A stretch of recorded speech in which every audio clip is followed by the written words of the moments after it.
Well, hey there, how you doing, Internet? It's me, David Lee Brown. Nice to meet you. If I've met you before, then nice to see you again. Welcome back to my channel. Today I'm doing a video. Obviously, like here you are watching a video on the internet. Gosh, I'm dumb. But you're the ones who keep watching. Funny joke, but I actually don't believe that. The Lord has seriously healed my mind. And you can find out how by reading my book titled Hearing Love. It's available on my website or on Amazon in hardback like this one, or paperback, ebook, and some exciting news concerning this coming in the next couple weeks. But it was released in 2020. It is a commentary on the Shema, which contains the first commandment to love the Lord by hearing Him. And so I get into the beauty of the details of hearing the Lord, loving Him, and the maturity that that produces in a practically holy life. And some other fun little bits at the end. But you can check out the book. If you like my music playing under my videos, it's all available for download at forloveoftheword.bandcamp.com. And last week I just released my first album in almost 2 years. It's called Perseverance of the Saints, and it's over 5 hours of just instrumental looping on my guitar to just get you in the zone for either Bible study, for prayer time, or even building a chicken coop for your wife in the backyard, or building bifold doors from scratch and hanging them in an oversized door jamb, which is what I was doing last week. And the reason for no video, I asked my wife, what do you want for your birthday? And she said she wanted doors in this other spot in this house that we live in, and we're slowly remodeling things. And so anyway, if you follow her on Instagram, you might have seen the stories of that, and we're still working on the doors, waiting for one piece to come in, the rattan that's gonna cover the top. But anyway, that has nothing to do with this video. If you enjoy the work and the ministry of this channel, you can support my family and I in full-time ministry on my Patreon page, or you can give straight through the SA Tabernacle website. And all those links will be in the description. But to make it easy for you, you can just visit my main website, davidleebrown.odoo.com. That link will be up at the top in the description. It will take you to the book, to the music. It will also take you to a page where all of my teaching is available to stream or download in audio format for free. So you can check that out. Again, book, teaching, music, and ministry support. All that is available on my main website, and you can check it out in the description. Now, on to the video. Unashamedly clickbait, and yes, my mustache is back. My wife asked for it back a couple weeks ago, and so one of my favorite things to do is when my beard gets long, just trim it, and then kabam, there's a mustache just out of nowhere. It always surprises her, and it makes her laugh hysterically. And so for a day or two, all we do is laugh. And even when I catch my own reflection, I just start laughing because I forget that it's there. Because you have to have a real sense of humor to have a good mustache. Also motivates me to stay in shape, because if you have a mustache, you're either Rooster from Top Gun or you're Farva from Super Troopers, and there's really no in between. I don't want any more Farva Ron Swanson mustaches. That was from a few years ago. Now I want Rooster mustaches. I grew my mustache out really big last year. You might have seen some of the videos while I was growing out, because my driver's license was getting renewed, and I wanted the biggest, most obnoxious mustache I could get for my driver's license renewal, and there it is. But anyway, that thing had wings, baby. I know some of you hate it, but anyway, you're not my wife, so I don't care. Don't forget Ecclesiastes chapter 3. Everything is beautiful in its time, and when it's made beautiful in its time, it's so that we can search out the depths of the beauty of God. Anyway, so this video, again, unashamedly, yes, is clickbait. False teachers not preaching the gospel. I hear that all the time, and look, my intention in this video is not to defend like actual guys that I think are heretics. I'm a charismatic, and yes, I think there are guys that are heretics. And no, most of them aren't reformers. Most of them are in the charismatic camp, because the charismatic label almost means nothing. It just means the same thing as non-denominational. Like, you got to get to know each individual group to know where their hearts are at, to know where their doctrine's at.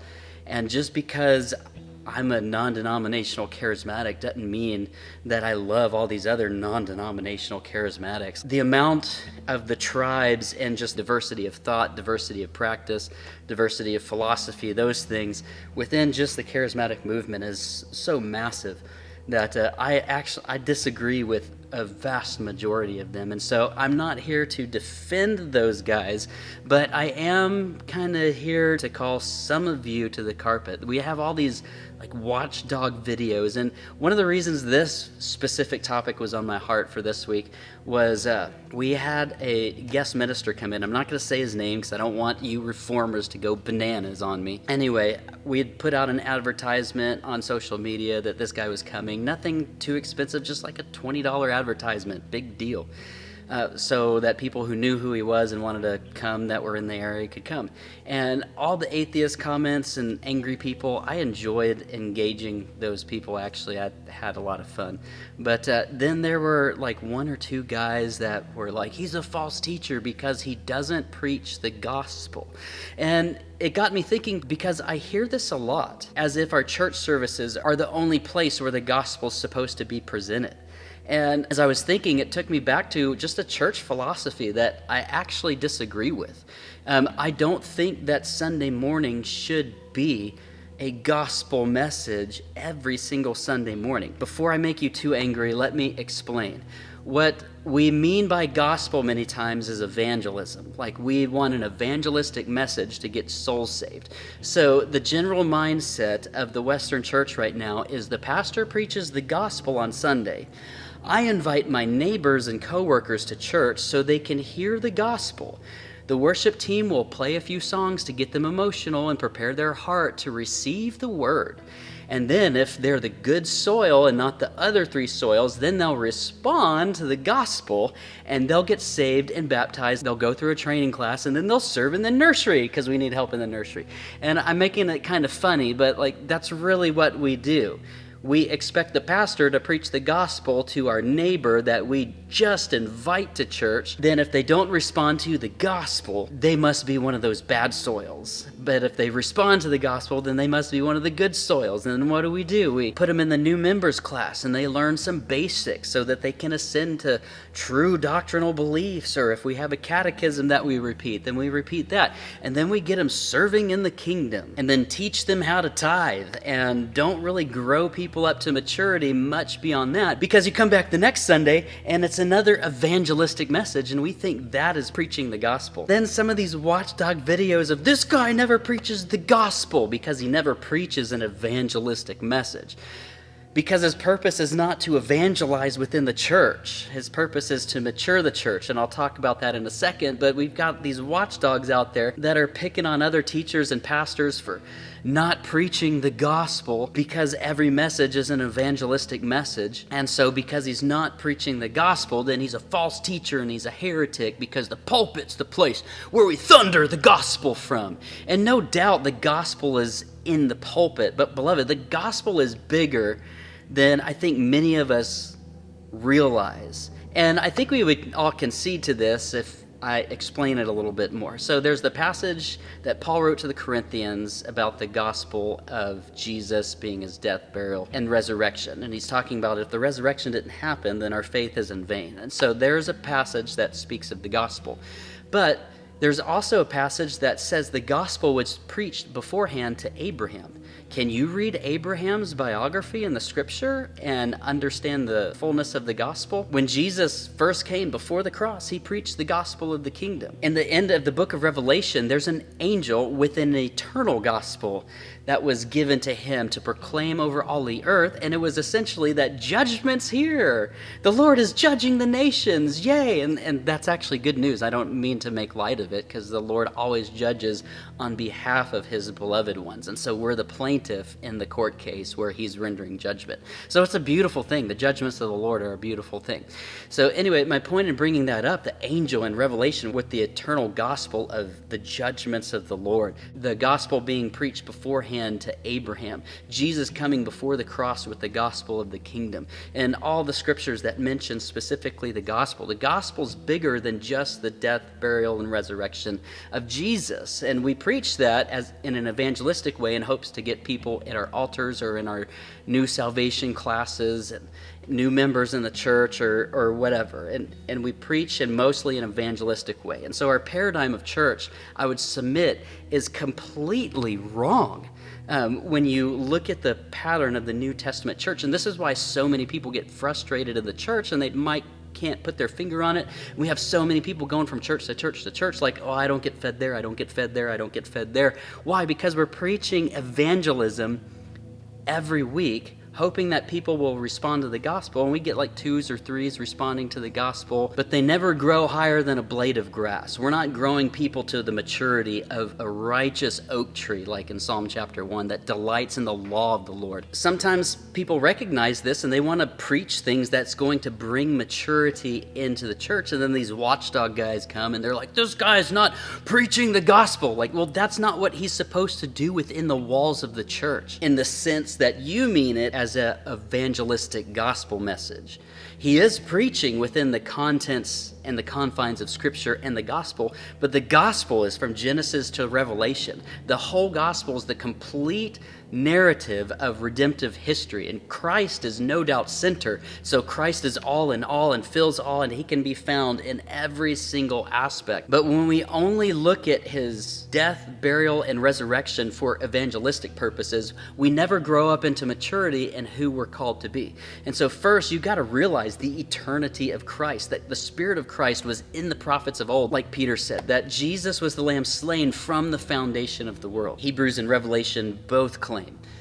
And so we've got to understand the eternity of Christ to understand him as the Word of God that was with God in the beginning. All things were created by him and through him. So understanding his eternity, understanding his life in the flesh, then yes, his death, burial, and resurrection, but then go on, his ascension up into the right hand of the Father, Psalm 110 stuff, and then his rule once he's ascended. And what is it going to look like for his enemies to be made a footstool for his feet?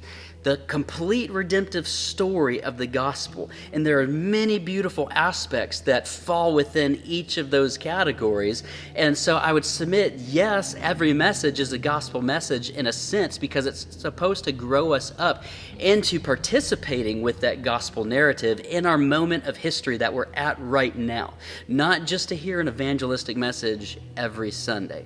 And so I feel like these guys that the Lord has raised up to equip the church into maturity for the works of service, man, they get harped on needlessly and ignorantly by people like, they don't preach the gospel. Well, the guy that we just had come and step through the ministry, like, he encouraged our faith, he preached through the scriptures, but it was done in a way that would equip us in our understanding and build our faith to be able to go out and do the works of service. I get that language from Ephesians, which I'll pack a little bit, but I feel like everything I'm pointing my finger at so far in this video is just our profound misunderstanding of why we gather in the first place. I think a lot of us would get and concede, like, Sunday morning only Christianity just doesn't cut it. You got to be a Christian on Monday, Tuesday, Wednesday, Thursday, Friday, Saturday. And the rest of Sunday, even when football's on and your team's not winning. I think most of us would get that, but we still operate under this paradigm of, I'm going to invite my friend to church so that they can hear the pastor preach the gospel. So the point of this video, I feel like we profoundly misunderstand the reason why we gather. We think it's mostly for evangelism, and I would submit to you that it is not. Now, before you're like, well, evangelism's important. Like, I get it. Finish the video.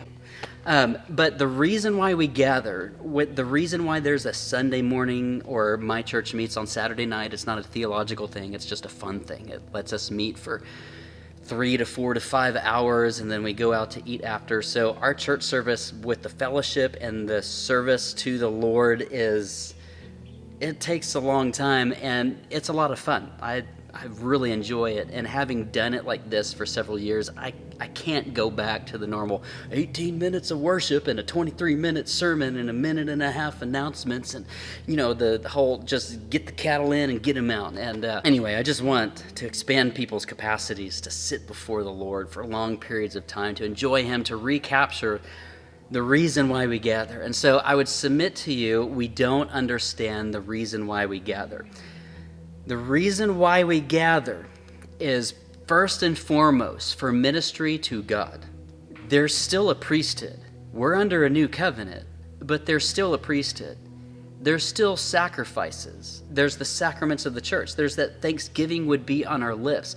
There's that we would offer those we evangelize during the week as a sacrifice to the Lord, like Paul says in Romans 15 when he says, I minister as a priest, offering the Gentiles as an offering unto the Lord.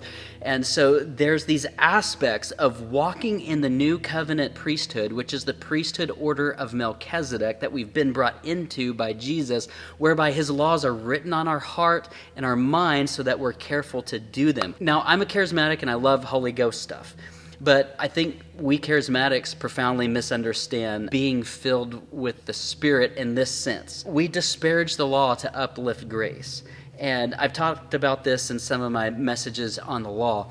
But the new covenant in Ezekiel, when it has that vision of the dry bones coming to life, and the Lord's like, I'm going to pour my Spirit on you. That's in the context of him writing his law on heart and mind. So the law of the Lord in Ezekiel 36 is personified as the Spirit of God being poured out in you, being written on your heart and your mind, so you're careful to do it. In Hebrews chapter 10, it's quoting Jeremiah when it says the new covenant is that he'll remember our transgressions no more, and that he writes his law on our heart and our mind. And then remember earlier in Hebrews that the covenant was changed as a chain reaction to the law being changed, and that was changed as a chain reaction for the very centerpiece of the difference between the Old and the New Covenants. Not Old and New Testament, Old and New Covenants. Don't conflate those things. But the difference between the Old and New Covenants is the priesthood. And now, under the new covenant, with the law written on our heart and our mind, we're under the Melchizedek priesthood, the priesthood of Jesus. And Psalm 110 is the most quoted psalm and the centerpiece of the whole redemptive story, the whole gospel story, and the details of what it looks like to be a priesthood unto God, to be a kingdom of priests unto him. As Paul says, we're being built together as a dwelling for God in the Spirit. Or Peter, when he says we're living stones being built together as a spiritual house to offer up spiritual sacrifices to God. And so anyway, there's still a priesthood. So the reason why we gather is that our gatherings are not for the outsiders. Are outsiders welcome? Of course they are. But the gatherings are not for the outsiders, and they're not geared towards, hey, I'm going to preach this evangelistic message so that you shall be saved if you're one of the lucky soils. Which, if you want to know what I think about the four soils, I have a whole chapter of that in my book, and I feel like we've wholly misunderstood that, where we blame the sovereignty of God for our bad gardening techniques, when Jesus tells us clearly what the soils are, and there's a clear mandate to tend the soil to grow beautiful fruit no matter what the context of the heart is. And so anyway, that chapter's in my book. I'm not going to belabor that. But coming back to this point, the reason why we gather is first and foremost for him, because he likes it. We're his bride, it says in Scripture. Like, that's an intimate word. And so when we gather together before him to worship him, to be in his presence as a family, that is a beautiful thing, and that is something worth fighting for. That's not something you're going to get on a live stream. That's not something you're going to get watching YouTube videos, which thanks for watching this YouTube video, but you're not going to get that bridal reality of bringing spiritual sacrifices to God in a house built by living stones by watching videos online. Get in a local church and get in a family that you can be submitted to one another in love. When you're in that context, it's a gorgeous, gorgeous, beautiful thing, full of glory and the life of the Lord. But anyway, we're living stones offering our new covenant sacrifices to God. In the end of Hebrews, when it's talking about the shift in the priesthood and says, now what do we say to all these things? And he goes on, he closes with our sacrifices are just simply that thanksgiving would be on our lips. So not forsaking the assembling of ourselves. It doesn't say gathering, it says assembling. Because you buy a box of Legos on the shelf and they're all gathered, but when they're assembled is when you actually have the full vision of what was detailed in the box. And so don't forsake the assembling, not just the gathering. Don't forsake the assembling. And I feel like under this faulty church paradigm, we've forsaken the assembling and thinking that we're assembling just because we're gathering together as a crowd. But each member is not doing his part. We come and consume because we're such a consumer-driven society. But that's not what Hebrews is talking about. Hebrews says, don't forsake the assembling. So when you gather together, each member playing their part, It's such a beautiful thing, and that is for the purpose of ministry to God. Hezekiah said of the priesthood, don't be negligent. The Lord has chosen you to stand before him, to serve him, to burn him incense, which is the prayers of the saints, and minister to him. Ezekiel 44, my priests, the sons of Zadok, they will come near to me to minister to me. And then they will teach the people the difference between the clean and the unclean, the holy and the profane. And then that kind of segues into the second reason why we gather, is to grow people up into maturity and practical holiness and nurture the love and the knowledge of God in them. But first, let me wrap up point number 1, ministry to God. This is why here at our local ministry, our central missional aspect is the prayer meeting. We want our members praying together as a family, burning incense to God. And the reason I use that phraseology is in Revelation chapter 5, it says that incense is the prayers of the saints. And so in Malachi 1:11, when it says from the rising of the sun even to its setting, that his name would be great and incense would be offered in every nation. The central mission of the church has got to be the prayer meeting, because we gather for the sake of God, to minister to him, to be with him, because again, he likes it. That's why we gather together on Sunday mornings. That's why we keep prayer meetings during the week. That's why our services are so long, because we have about an hour or so of worship. We don't have a set time, but just a general, like we're going to spend an hour in worship, about an hour in word, and then we have an hour waiting on the Lord, where there's just space already scheduled to, let's just see what happens. And sometimes it goes longer, and that's okay if it goes longer. We spend that time in worship and corporate meditation and seeking the Lord, and we always end at the table of the Lord taking communion together and tinction style, which is important to me because the family of God gathers together up front to pull from a common loaf and dip from a common cup. So we gather first to minister to God. I really belabored that point, but I really wanted to drive that home. It's really, really important that we recapture that piece. Now, the second piece of why we gather is to grow the saints up into maturity. Now, when you look at the language that Paul uses in the letter to the Ephesians, when he said Christ ascended on high and then he gave gifts to men, apostle, prophet, pastor, teacher, evangelist. And I know I got them out of order, but I'm not too concerned with the order. What we've done is, in many circles, is like, well, apostles aren't for today. And no one's trying to be the 12 apostles. And I understand that title's been severely abused to mean like, I'm the super ultra boss of everything.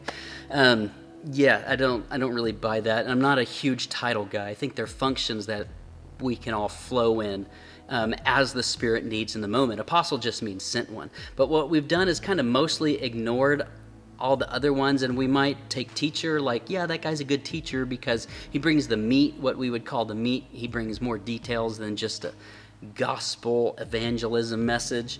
And then we have the pastor. That really just means he's the boss of our ministry business. The evangelist is usually the guy that just got saved and he's wanting to save souls, and he's the one out there street preaching, and so we're like, man, that's cool, bless you, brother. Prophet has been just so abused that you have two sides that are just like crazy with it, or people that neglect it altogether.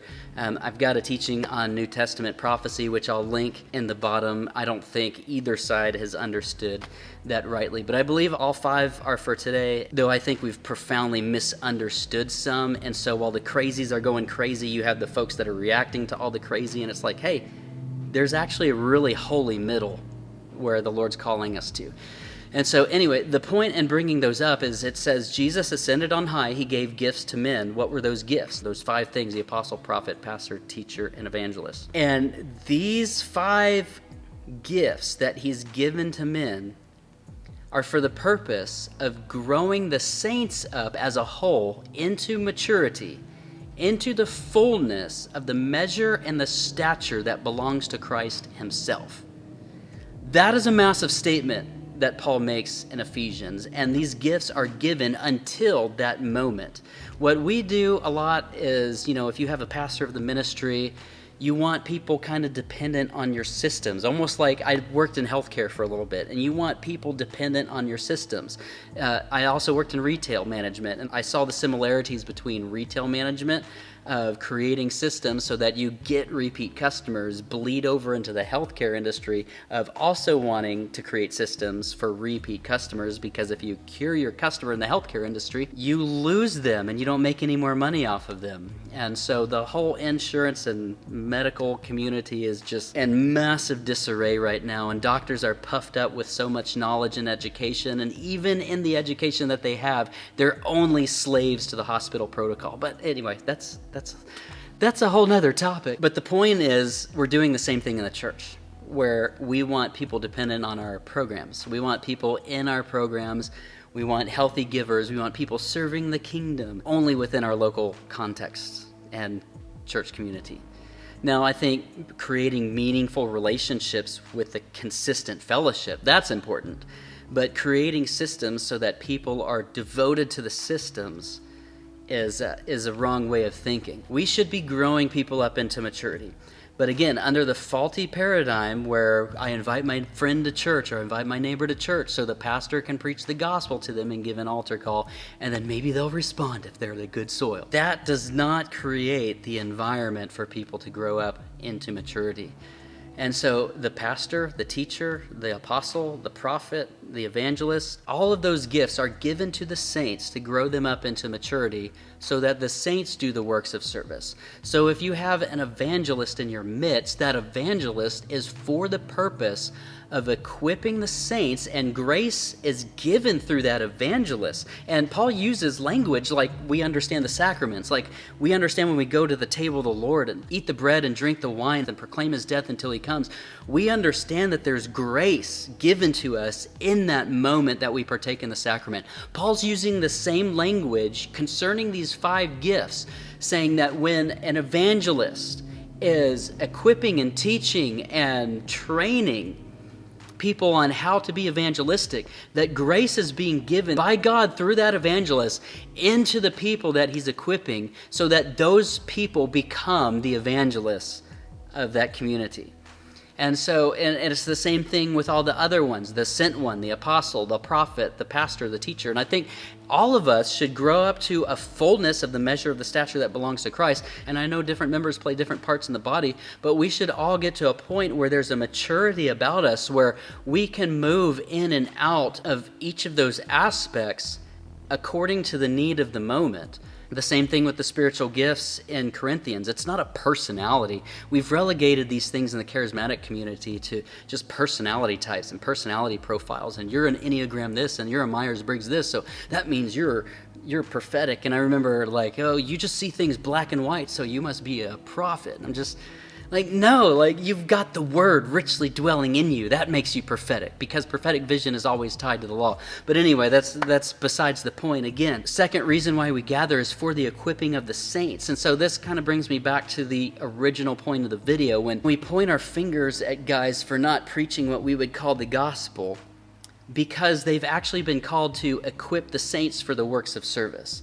And so this guy that was with us a couple weeks ago, I feel like there was a massive equipping for us, both in knowledge, in heart, and the calling of the Lord to begin to go out in an evangelistic way from our prayer meetings. And we're not stopping the prayer meetings, but the evangelism is for the purpose of seeing souls saved and harvested into the kingdom to get them into their main occupation, which is beholding God in the prayer meeting.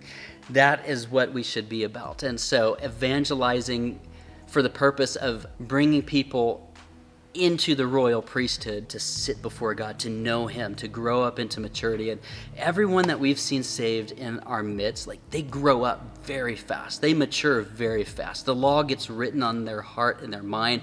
And that happens through them spending time with the Lord in prayer and Bible study. But then that happens just because the culture of the community and the fellowship that's here locally is just so deep and so practical that people just grow up very quickly. And so my job as a teacher when I'm in the pulpit is not to preach the gospel to your neighbor. You preach the gospel to your neighbor. My job is to help us all collectively grow up into the fullness of the measure of the stature that belongs to Christ. So whatever I'm functioning in, or anyone here at this ministry, whatever they're functioning in, that is the paradigm that we're operating under.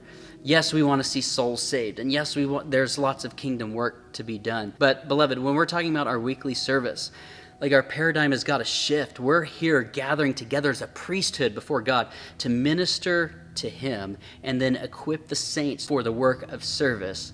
And then that equipping of the saints and the ministry to God lasts throughout the week. So I've seen churches that are like, oh, we're canceling church service today because we got to get out in the neighborhood.